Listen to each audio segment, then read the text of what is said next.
As a weary, noble sentinel guarding the temple of God within, you recognize that you have been humbled, and humility is the very mechanism of God's victory. God allowed the pressure to reveal the carnal tremble of your soul, not to condemn you, but to invite you to overcome. Stay preoccupied with who God is instead of who you aren't. Thanks for joining us on Life Journeys, a podcast about thriving through the worst pain that life brings. With global initiatives threatening big changes to our way of life, we're going to need to activate Jesus' words about mountain-moving faith. Words That Work is the ongoing series on Life Journeys that is rooted in releasing revelational words of faith that will work every time and with everyone. It's about moving the mountains that keep us from the presence and goodness of God. It's about defining our life purpose and identity through encountering Him until we have the power to move the obstacles that are destroying our liberty and hope. There are seasons when the most profound courage is not found in the charge of the cavalry, but in the quiet endurance of our own perceived failures. We find ourselves stripped of the self-confidence that once shielded us, standing naked before our fears, our fractured identities, and a horizon where hope seems to have set like a dying sun. In the silence of the soul's midnight, the cry rises. Who will descend into this pit when I cannot even lift my own hand? Who possesses the map to my heart when I have become a stranger to myself? Lord, my spirit whispers, grant me the revelation that your glory and my agony are not enemies, but strange and sovereign partners. My suffering is not the ledger of my failure. We recall the stern grace of the Master's command to go and sin no more, lest a worse thing befall. And we realize that the terror of that mandate can only be eclipsed by the intimacy of drawing near to the lawgiver himself. Consider the image of the medieval warrior. He does not stand atop a mountain in triumph. He sits alone in the tall grass of a fading battlefield, the thunder of the conflict still echoing in the chambers of his mind. His arms rest heavily upon his knees. His helmeted head is bowed, not in defeat, but in the desperate search for grace. A white cape, once pristine but now tattered and stained, drapes across his shoulders, bearing the weight of a crimson cross. The surcoat covering his iron mail is a mosaic of earth and dried salt, marked by the dark rust of blood, both his own and that of the foe. You are that warrior. When the voice from the burning bush declares that you stand on holy ground, he is pointing to the very soil of your humanity, your flesh, your carnal frame. He deems it holy not because of its perfection, but because he has marked it for his own, summoning you to lay it upon the altar of your particular battle. Your memories carry a high ransom because they were forged in the furnace of conflict.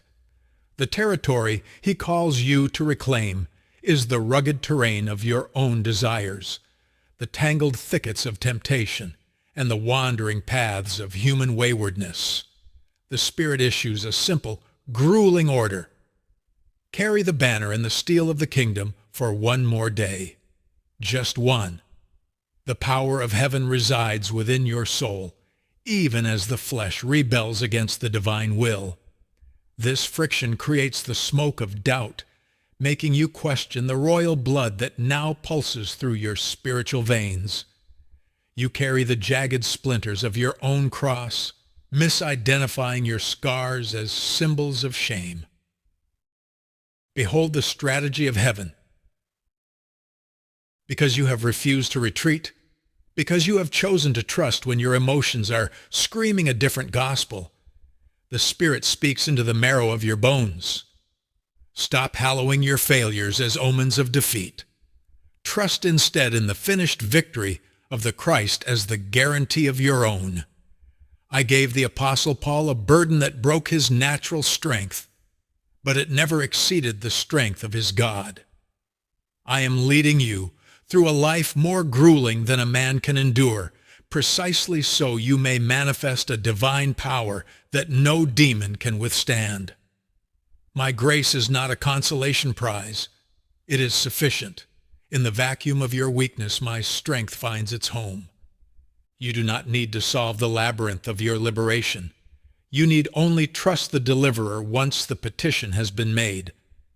Your life is not a divine oversight. The architecture of your struggle was designed to house a weight of glory. When Joshua stood upon the plains of Jericho to seize the promise, the dirt beneath his boots was called holy. Yet it looked like a war zone. The enemy was a wall of iron, and it required every ounce of his courage to stop striving and let God be God. Do not be deceived.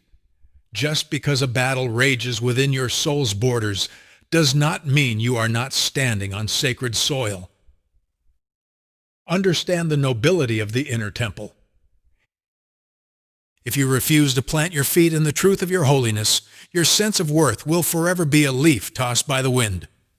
Understand this. To be declared holy ground carries as much responsibility to walk worthy as it does the privilege to feel worthy. You are a noble sentinel guarding the temple of God within. Your lower nature will fight with the ferocity of a cornered beast, and the sharpest pain you will endure is the lie of the accuser whispering that you are losing. As you sit in that field with a bowed head, recognize that you have been humbled, and humility is the very mechanism of God's victory.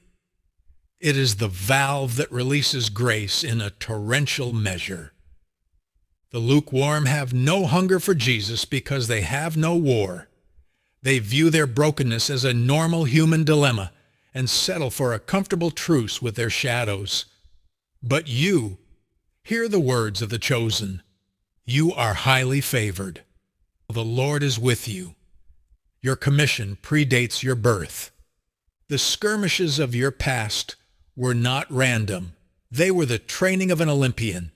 You have not been prepared merely to compete, but to seize the prize. In this kingdom, there are no participation trophies, only the victor's crown which Christ has already won on your behalf. You are now paying the price of your message. To speak the gospel to a broken world costs the person who carries it. It costs the weight of the cross. You blame the politician for your stumbling, but God used him as a mirror to expose the hidden recesses of your heart, so you could be healed. You blame the world for your anxiety, but God allowed the pressure to reveal the carnal tremble of your soul, not to condemn you, but to invite you to overcome. The enemy only has jurisdiction on carnal ground. The flesh is his foothold, but the cross is your high ground. As a battle-stained aristocrat of the kingdom, resolve not to stand down. Your struggle is not a disgrace. It is the canvas upon which God is painting a masterpiece of the impossible. Stop viewing your life through the cracked lens of the natural. In the eyes of the Father, you are the gold. The fire of the battle is merely stripping away the dross to reveal the luster of his image. Make the final charge. Nothing is impossible, not when your sin feels like a mountain and not when condemnation has pinned you to the earth. Your power is not defined by your history, your trauma, or your fluctuating chemistry. Your power is defined by the word of the living God. As you struggle to find the breath to pray, remember that you are sustained by supernatural vitals. You have been called to glory and virtue, not to a perpetual cycle of moral failure. You are kept by a power that does not sleep. You may feel beaten, but you are still standing. Your steps are choreographed by the Almighty. Though you stumble, you will not be cast down, for his hand is locked upon yours. Feeling the sting of being like a battle-weary warrior, barely holding the holy ground of grace within, I prayed.